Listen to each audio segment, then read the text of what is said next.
Hello बच्चों, wave classes के इस यूट्यूब चैनल पे आप सबका स्वागत है। क्लास 12th के बच्चों को ऑप्टिक्स का एक सीट दिया गया था जिसमें एफ सेक्शन का क्वेश्चन नंबर 14 आपका एक डाउट रह गया था। तो इस क्वेश्चन का सॉल्यूशन हम यहाँ पे आपको प्रोवाइड कर रहे हैं। आप समझने की कोशिश कीजिएगा, समझ आ जाएगा। अगर कोई डाउट रह जाता है तो आप कमेंट कर सकते हैं या आप ऑफलाइन क्लास में आप जब जुड़ेंगे तो उसको पूछ भी सकते हैं। तो क्वेश्चन को एक बार देख लेते हैं क्या कह रहा है। अ diverging lens of focal length -10 centimetre. तो डाइवर्जिंग लेंस बोला तो डाइवर्जिंग लेंस हम यहाँ पे ड्रॉ कर लेते हैं।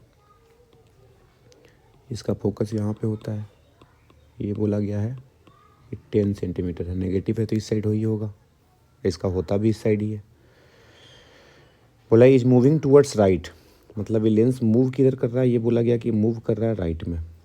तो इसका डायरेक्शन हम दिखा देते हैं। वेलोसिटी ऑफ लेंस राइट की तरफ है। कितना दिया गया है? 5 मीटर पर सेकेंड। तो एक डाइवर्जिंग लेंस है, फोकल लेंथ 10 है, राइट के डायरेक्शन में मूव कर रहा है, दिखा दिया गया। आगे, an object placed on principal axis is moving towards left. इसके प्रिंसिपल एक्सिस पे मान लीजिए कि एक ऑब्जेक्ट है जो कि लेफ्ट के डायरेक्शन में मूव कर रहा है। तो लेफ्ट तो इधर होगा, तो लेफ्ट के डायरेक्शन में मूव कर रहा है। तो ऑब्जेक्ट का वेलोसिटी कितना दिया है? 3 मीटर पर सेकेंड। तो यहाँ पे हम लिख देते हैं 3 मीटर पर सेकेंड। ठीक है। The velocity of image at the instant when the lateral magnification produced is 1/2। आपको बोला गया है कि इमेज का वेलोसिटी बताइए उस इंस्टेंट पे, जिस इंस्टेंट पे लैटरल मैग्निफिकेशन का वैल्यू 1/2 है। और यहाँ पे बोला गया है कि all velocities are with respect to ground. ये जितना भी वेलोसिटी दिया गया है वो विथ रिस्पेक्ट टू ग्राउंड दिया गया है। तो कंडीशन के हिसाब से आपको लैटरल मैग्निफिकेशन आपको दिया गया है 1/2, और इस समय जिस समय ये मैग्निफिकेशन का वैल्यू होगा उसी समय आपको वेलोसिटी ऑफ इमेज फाइंड करना है। तो देखिए, मिरर के केस में और लेंस के केस में दोनों में जो इमेज का वेलोसिटी का फार्मूला है वो सिमिलर है। अगर हम फार्मूला पे थोड़ा रिवाइज आपको कराएं तो देखिए, अगर आप मिरर के केस में यूज करते हैं, ठीक है, ये मिरर है, ये कोई भी मिरर हो, ये कॉनकेव है, कॉन्वेक्स भी हो, अगर ऑब्जेक्ट का मोशन परपेंडिकुलर हो रहा है, ऑब्जेक्ट का मोशन परपेंडिकुलर हो रहा है, तो जो इमेज का मोशन होगा हम यहाँ पे लिख सकते हैं वेलोसिटी ऑफ इमेज परपेंडिकुलर। तो इसका जो वैल्यू होता है वो magnification into velocity of object perpendicular. ये फार्मूला आपको पढ़ाया गया है, ठीक है। ये मिरर के लिए है। वेलोसिटी ऑफ इमेज अगर परपेंडिकुलर मूव कर रहा है तो मैग्निफिकेशन से वेलोसिटी ऑफ ऑब्जेक्ट को गुना कर दीजिएगा, आपका वेलोसिटी ऑफ इमेज आ जाएगा। लेकिन अगर पैरेलल मूव कर रहा है, अगर इस डायरेक्शन में मूव कर रहा है ऑब्जेक्ट, तो यहाँ पे हम लिखते हैं velocity of image parallel is equal to M square into velocity of object parallel. अगर पैरेलल मूव करेगा तो यहाँ पे जो एम हम लिख रहे थे वो एम का स्क्वायर हो जाता है, जो एम लिख रहे थे उसका एम का स्क्वायर हो जाता है। तो ये दोनों फार्मूला आप मिरर में पढ़ते हैं। अब यही दोनों फार्मूला सिमिलर कंडीशन के लिए आप लेंस में भी यूज कर सकते हैं। फार्मूला सेम है, कोई चेंज नहीं है। जैसे मैग्निफिकेशन का भी फार्मूला आप देखते हैं, लेटरल मैग्निफिकेशन मिरर में क्या होता है? V/U। लेंस में क्या होता है? V/U। बस यहाँ पे एक माइनस होता है, यहाँ पे प्लस होता है, यही फ़र्क है। दोनों का न्यूमेरिकल वैल्यू सेम है, ठीक है। अगर हम लॉन्गिट्यूडनल का बात करें तो लॉन्गिट्यूडनल का वैल्यू होता है V² / U², दोनों के लिए, लेंस और मिरर दोनों के लिए, ठीक है। तो ये सब फार्मूला आपको दिमाग में होना चाहिए। अब यहाँ पे हम सवाल पे आ जाते हैं। सवाल क्या कर रहा था? आपको वेलोसिटी ऑफ इमेज पूछ रहा था। तो अगर हम यहाँ पे वेलोसिटी ऑफ इमेज का बात करें तो हम यहाँ पे लिखते हैं, देखिए वेलोसिटी ऑफ इमेज।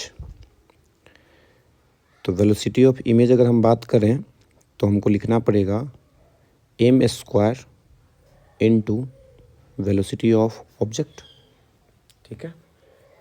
क्योंकि यहाँ पे परपेंडिकुलर और पैरेलल दिया नहीं गया है, तो एक ऑब्जेक्ट ही बोला गया है कि an object placed on principal axis moving towards left.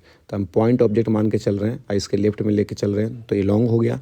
और लॉन्ग में हम फार्मूला स्क्वायर का यूज करते हैं, ठीक है।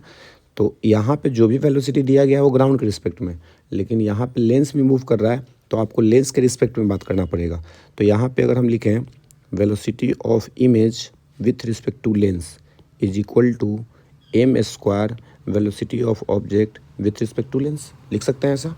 अगर इसी को थोड़ा एक्सपेंड किया जाए तो क्या बनेगा, velocity of image minus velocity of lens equal to M का स्क्वायर। तो एम का वैल्यू कितना दिया हुआ है, ये 1/2, तो इसका वैल्यू हो जाएगा 1/4 और इनटू में क्या हो जाएगा, velocity of object minus velocity of lens.